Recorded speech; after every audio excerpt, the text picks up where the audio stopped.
ओम सप्ततितमः सर्गः 70वां सर्ग। देवताओं से वरदान पा शत्रुघ्न का मथुरापुरी को बसाकर 12वें वर्ष में वहां से श्रीराम के पास जाने का विचार करना। लवणासुर के मारे जाने पर इंद्र और अग्नि आदि देवता आकर शत्रुओं को संताप देने वाले शत्रुघ्न से अत्यंत मधुर वाणी में बोले।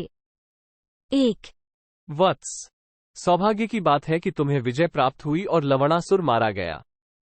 उत्तम व्रत का पालन करने वाले पुरुष सिंह, तुम वर मांगो। 2 महाबाहो, हम सब लोग तुम्हें वर देने के लिए यहाँ आए हैं। हम तुम्हारी विजय चाहते थे। हमारा दर्शन अमोघ है, अतएव तुम कोई वर मांगो। 3 देवताओं का यह वचन सुनकर मन को वश में रखने वाले शूरवीर महाबाहु शत्रुघ्न मस्तक पर अंजलि बांध इस प्रकार बोले।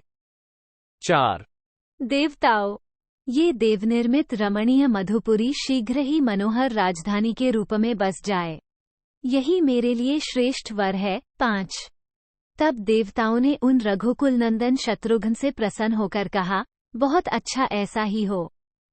ये रमणीय पुरीनी संदेह शूर वीरों की सेना से संपन्न हो जाएगी। 6 ऐसा कहकर महामनस्वी देवता उस समय स्वर्ग को चले गए। महातेजस्वी शत्रुघ्न ने भी गंगा तट से अपनी उस सेना को बुलवाया। 7 शत्रुघ्न जी का आदेश पाकर वो सेना शीघ्र चली आई। शत्रुघ्न ने श्रावण मास से उस पुरी को बसाना आरंभ किया। 8 तब से 12वें वर्ष तक वो पुरी तथा वो शूरसेन जनपद पूर्ण रूप से बस गया। वहां कहीं किसी से भय नहीं था। वह देश दिव्य सुख सुविधाओं से संपन्न था। 9 वहां के खेत खेती से हरे भरे हो गए। इंद्र वहां समीप वर्षा करने लगे। शत्रुघ्न जी के बाहुबल से सुरक्षित मधुपुरी निरोग तथा वीर पुरुषों से भरी थी। 10 वो पुरी यमुना के तट पर अर्धचंद्राकार बसी थी और अनेकानेक सुंदर गृहों, चौराहों, बाजारों तथा गलियों से सुशोभित होती थी। उसमें चारों वर्णों के लोग निवास करते थे तथा नाना प्रकार के वाणिज्य व्यवसाय उसकी शोभा बढ़ाते थे। 11 पूर्व काल में लवणासुर ने जिन विशाल गृहों का निर्माण कराया था, उनमें सफेदी कराकर उन्हें नाना प्रकार के चित्रों से सुसज्जित करके शत्रुघ्न जी उनकी शोभा बढ़ाने लगे।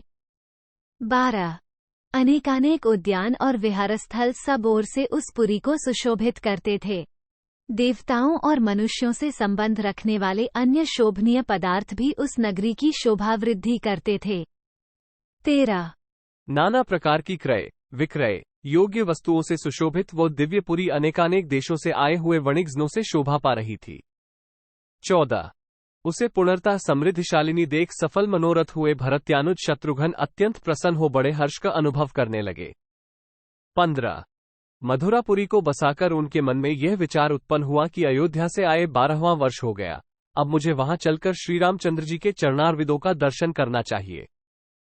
16 इस प्रकार नाना प्रकार के मनुष्यों से भरी हुई उस देवपुरी के समान मनोहर मथुरापुरी को बसाकर रघुवंश की वृद्धि करने वाले राजा शत्रुघ्न ने श्री रघुनाथ जी के चरणों के दर्शन का विचार किया। 17 इत्यार्षे श्रीमद् रामायणे वाल्मीकीये आदिकाव्ये उत्तरकांडे सप्ततितमः सर्गः। 70 इस प्रकार श्री वाल्मीकि निर्मित आर्ष रामायण आदिकाव्य के उत्तरकांड में 70वां सर्ग पूरा हुआ। 70